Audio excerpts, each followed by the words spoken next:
메비우스의 띠 조세희. 수학 담당 교사가 교실로 들어갔다.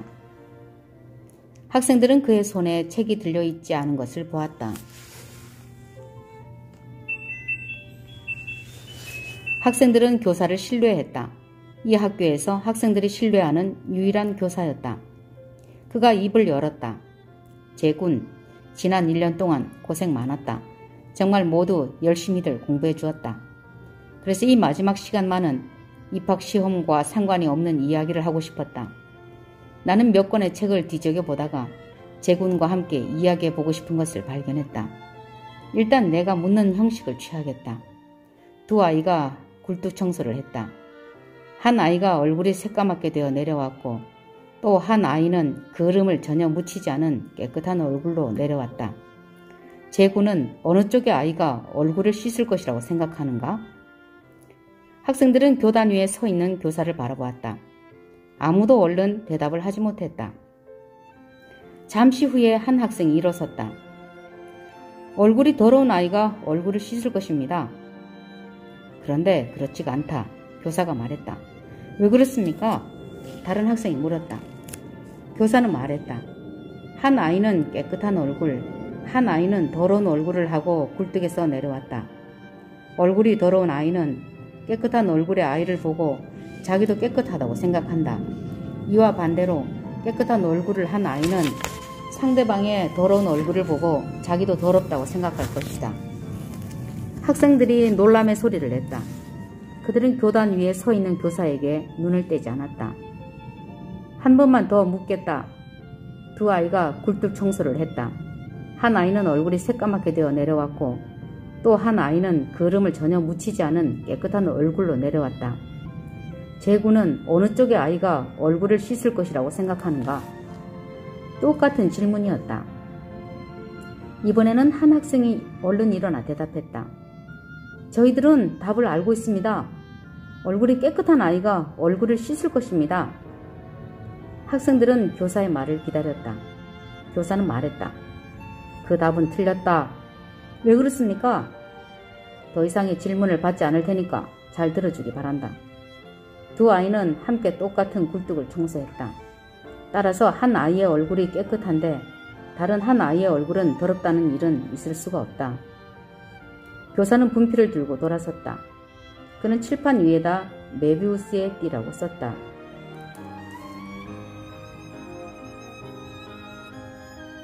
재군이 이미 교과서를 통해서 알고 있는 것이지만 이건 역시 입학시험과는 상관없는 이야기니까 가벼운 마음으로 들어주기 바란다. 면에는 안과 겉이 있다. 예를 들자 종이는 앞뒤 양면을 갖고 지구는 내부와 외부를 갖는다.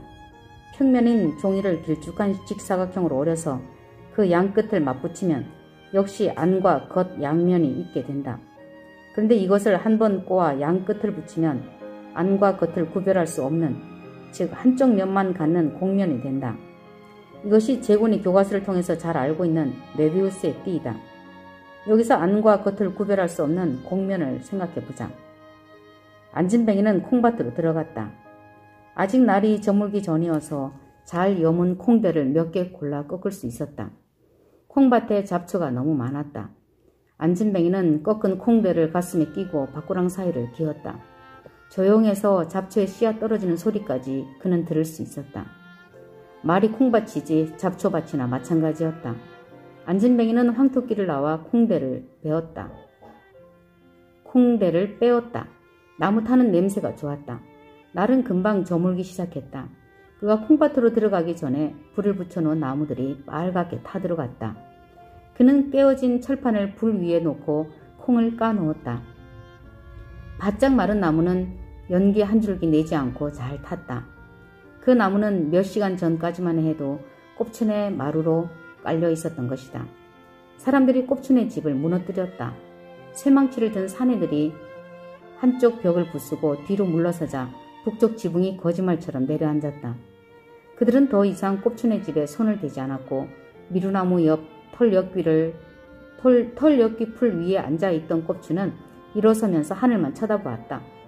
그의 부인은 네 아이와 함께 종자로 남겨두었던 옥수수를 마당가에서 탔다. 새망치를 든 사나이들은 다음 집으로 건너가기 전에 꼽춘의 식구들을 말없이 바라보았다. 아무도 덤벼들지 않았고 아무도 울지 않았다. 이것이 그들에게 무서움을 주었다. 주위가 어두워왔다.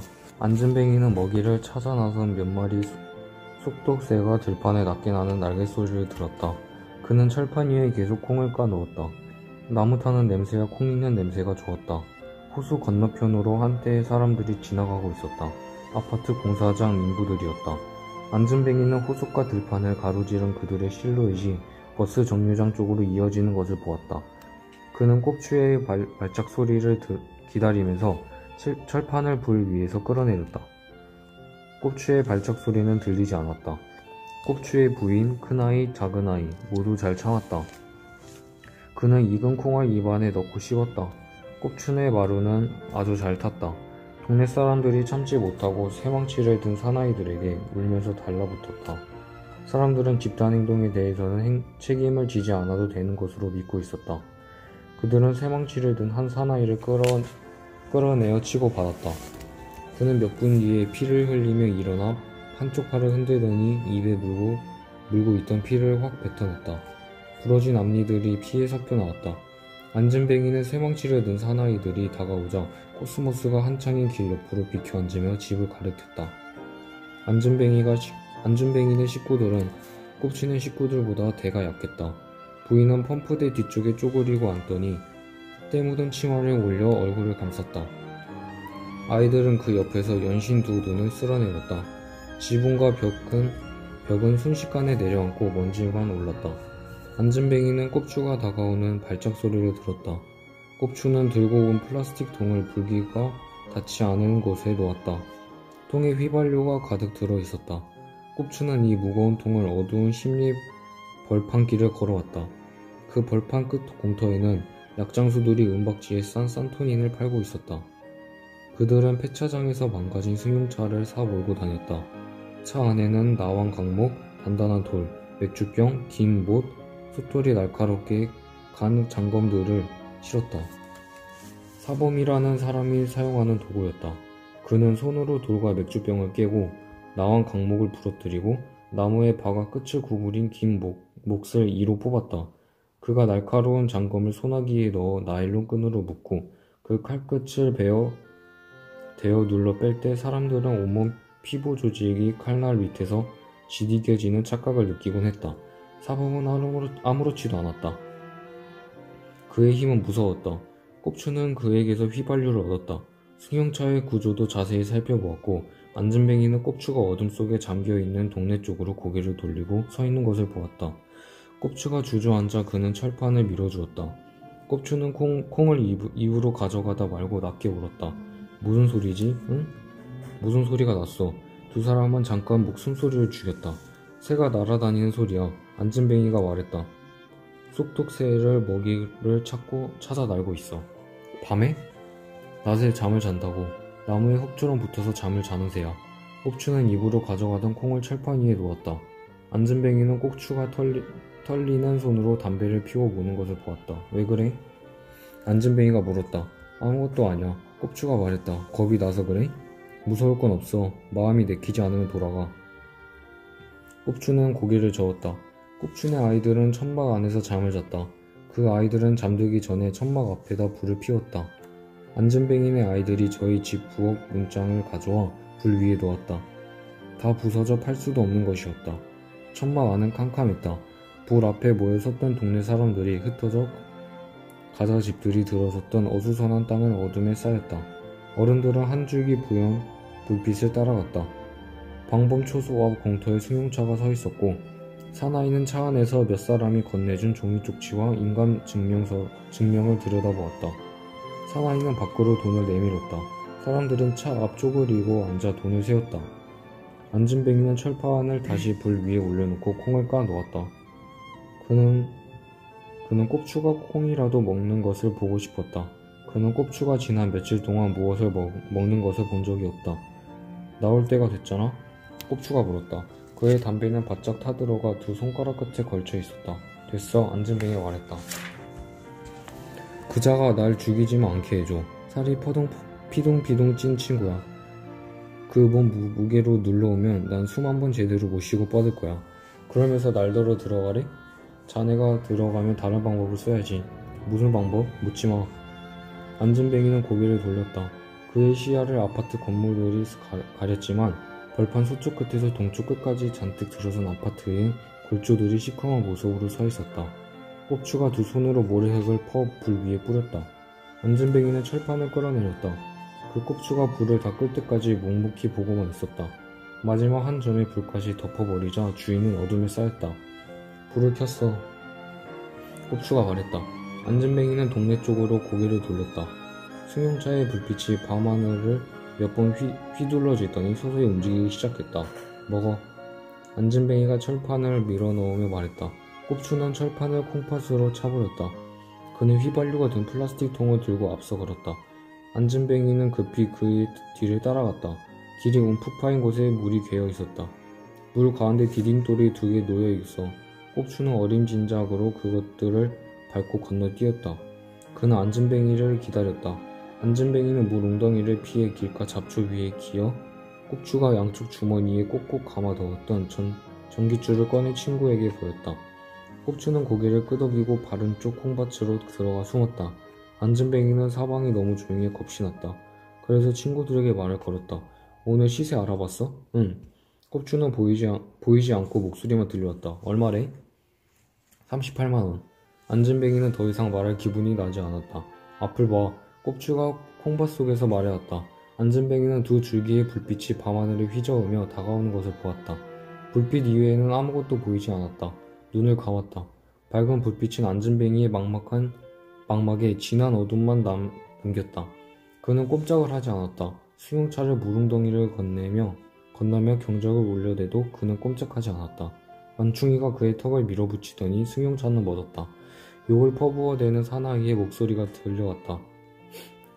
꼽추는 바른 쪽 콩밭에서 몸을 찰싹 붙였다. 사나이가 문을 열고 나왔다. 안진뱅이는 옆으로 몸을 들더니 눈이 부신 얼굴로 사나이를 올려다보았다. 이봐 왜 그래? 사나이가 외쳤다. 안진뱅이가 작은 목소리로 뭐라고 중얼거리고 있었다. 사나이는 허리를 굽히며 물었다. 뭐라고? 죽고 싶다고. 안진뱅이가 말했다. 내 위로 차를 몰아가. 나를 상관하지 말고. 그 목소리가 아주 작아 사나이의 안진뱅이 옆에 쭈그리고 앉았다. 이유는 알자. 도대체 왜 그러는 거야? 나를 알겠어? 알잖고 나에게 입주권을 팔았잖아. 그래 당신이 16만원에 사갔지. 나를 원망할 건 없어. 나는 시에서 주는 이주 보조금보다 만원이 나 더 준 거야. 만원이나 더 준 거야. 만원이나 더 준 거야. 아무도 원망하지 않아. 안진뱅이가 말했다. 우린 그 돈으로 전세 들었던 사람을 보내낼 수 있었어.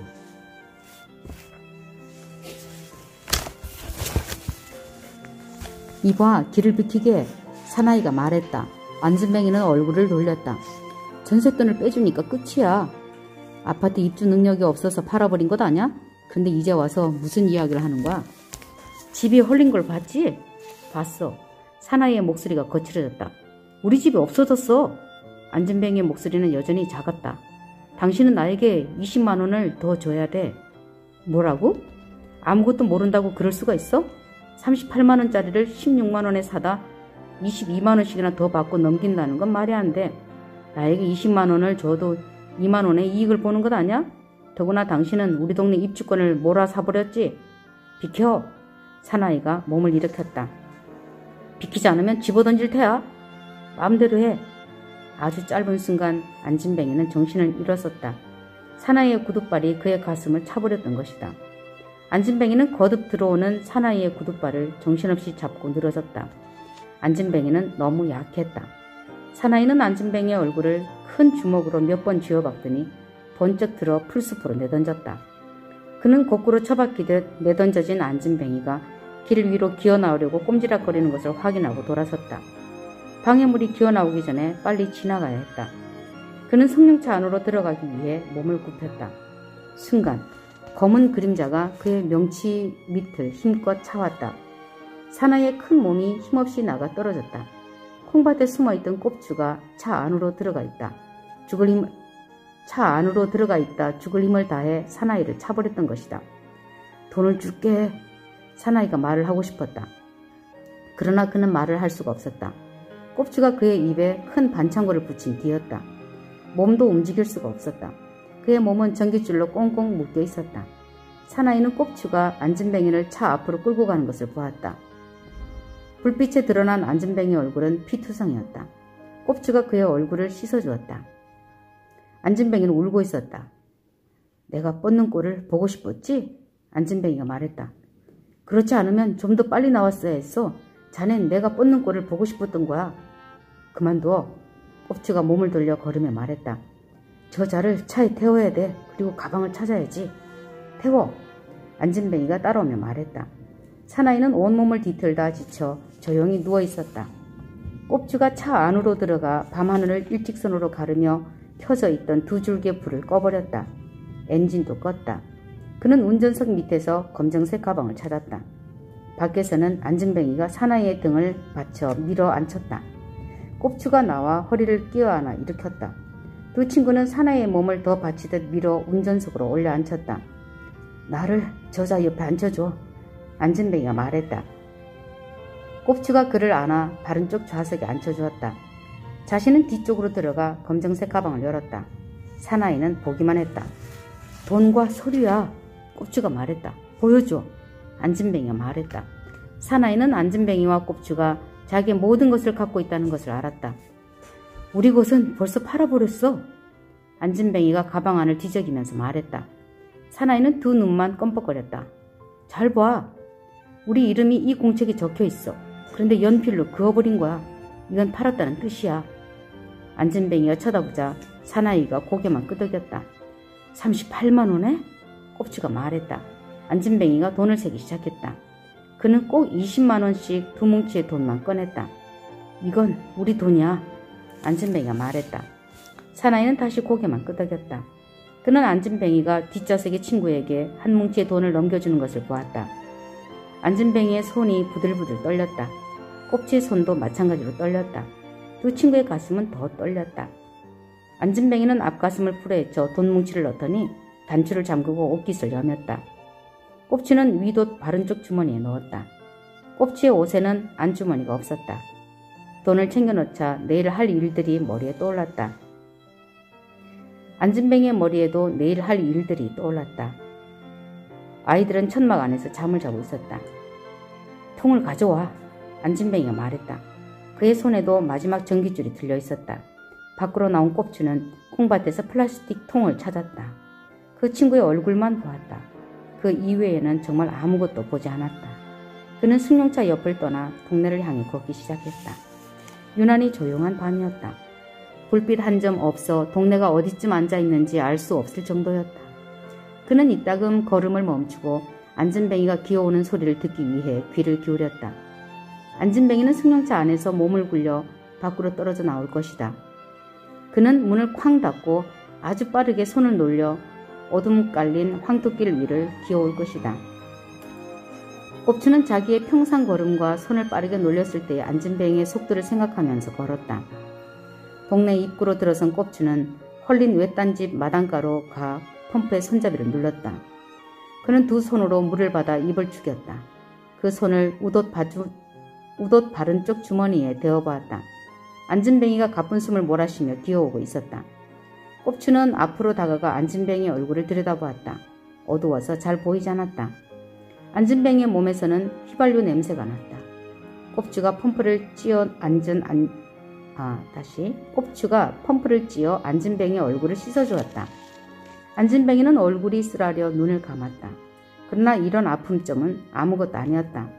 그는 가슴속에 들어있는 돈과 내일 할 일들을 생각했다. 그가 기어온 황토길 저쪽 끝에서 불길이 솟아올랐다. 그는 일어서려는 친구를 잡아앉혔다. 쇠망치를 든 사람들이 왔을 때 꼽주네 식구들은 정말 잘 참았다. 안진뱅이네 식구는 꼽주네 식구들보다 대가 약했다. 안진뱅이는 갑자기 일어서려고 한 친구가 마음에 들지 않았다. 폭발 소리가 들려왔을 때는 안진뱅이도 놀랐다. 그러나 그것도 잠깐뿐이었다. 불길도 자고 폭발 소리도 자아버렸다. 어둠과 침묵이 두 사람을 싸고 있었다. 꼽주가 앞서 걸었다. 안전뱅이가 그 뒤를 따랐다. 살 게 많아. 그가 말했다. 모터가 달린 자전거와 리어카를 사야 돼. 그 다음에 강냉이 기계를 사야지. 자네는 운전만 하면 돼. 내가 기어다니는 꼴은 보지 않게 될 거야. 안전뱅이는 친구의 반응을 기다렸다. 꼽주는 말이 없었다. 왜 그래? 안전뱅이는 급히 따라가 꼽주의 바지가랑이를 잡았다. 이봐, 왜 그래? 아무것도 아니야. 꼽주가 말했다. 겁이 나서 그래? 안전뱅이가 물었다. 아무렇지도 않아. 꼽주가 말했다. 묘해. 이런 기분은 처음이야. 그럼 잘 됐어. 잘된 게 아니야. 안전뱅이는 이렇게 차분한 친구의 목소리를 처음 들었다. 나는 자네와 가지 않겠어. 뭐? 자네와 가지 않겠다고. 갑자기 무슨 소리를 하는 거야? 내일 삼양동이나 거여동으로 가자고. 그곳엔 방이 많아. 식구들을 안정시켜놓고 우린 강냉이 기계를 끌고 나오면 되는 거야. 모터가 달린 자전거를 사면 못 갈 곳이 없어. 가련동에 갔었던 일 생각 안 나? 몇 방을 튀겼는지 벌써 잊었어? 밤 9시까지 계속 돌려댔었잖아. 그들은 강냉이를 먹기 위해 튀기러 오는 게 아니야. 옛날 생각이 나서 아이들을 앞세우고 올 뿐이야. 그런 데를 찾아다니면 돼. 우린 며칠에 한 번씩 집에 돌아가 옆에 내가 입을 벌릴 정도의 돈을 쏟아 놓아줄 수가 있다고. 근데 자네는 무슨 생각을 하는 거야? 나는 사범을 따라갈 생각이야. 그 약장수? 응. 미쳤어? 그 나이에 무슨 약장사를 하겠다는 거야? 완전한 사람은 얼마 없어. 그는 완전한 사람이야. 죽을 힘을 다해 일하고 그 무서운 대가로 먹고 살아. 그가 파는 기생충 약은 가짜가 아니야. 그는 자기의 일을 훌륭히 도와줄 수 있는 내 몸의 특징을 인정해 줄 거야. 꼽치는 이렇게 말하고 한마디 덧붙였다. 내가 무서워하는 것은 자네의 마음이야. 그러니까 알겠네. 안전뱅이가 말했다. 가. 막지 않겠어. 난 아무도 죽이지 않았어. 어쨌든 꼽주가 돌아서면서 말했다. 무슨 해결이 나야 말이지. 어둠이 친구를 감싸 안전뱅이는 발작 소리밖에 듣지 못했다. 조금 있자 발작 소리도 들리지 않았다. 그는 아이들이 잠든 천막을 찾아 기어가기 시작했다. 울지 않겠다고 이를 악물었다. 그러나 흐르는 눈물은 어쩔 수 없었다. 그는 이 밤이 또 얼마나 갈까, 얼마나 길까 생각했다. 교사는 두 손을 교탁 위에 얹었다. 그는 제자들을 향해 말했다. 끝으로 내부와 외부가 따로 없는 입체는 없는지 생각해보자. 내부와 외부를 경계지을 수 없는 입체, 즉 메비우스의 입체를 상상해보라. 우주는 무한하고 끝이 없어 내부와 외부를 구분할 수 없을 것 같다. 간단한 메비우스의 띠에 많은 진리가 숨어있는 것이다. 내가 마지막 사람의 왜 굴뚝 이야기나 하고 띠 이야기를 하는지 재고는 생각해 주리라 믿는다. 차차 알게 되겠지만 인간의 지식은 터무니없이 건사한 역할을 맡을 때가 많다. 재고는 이제 대학에 가 더 많은 것을 배우게 될 것이다. 재고는 결코 재고의 지식이 재고의 입을 이익에 맞추어 쓰이는 일이 없도록 하라. 나는 재고를 정상적인 학교 교육을 받은 사람, 사물을 옳게 이해할 줄 아는 사람으로 가르치려고 노력했다. 이제 나의 노력이 어떠했나 자신을 테스트해볼 기회가 온 것 같다. 다른 인사말은 서로 생략하기로 하자. 차렷! 반장이 벌떡 일어서며 소리쳤다. 경례! 교사는 상체를 굽혀 담례하고 교단에서 내려왔다. 그는 교실에서 나갔다. 겨울에는 이미 기울어 교실 안이 어두웠다.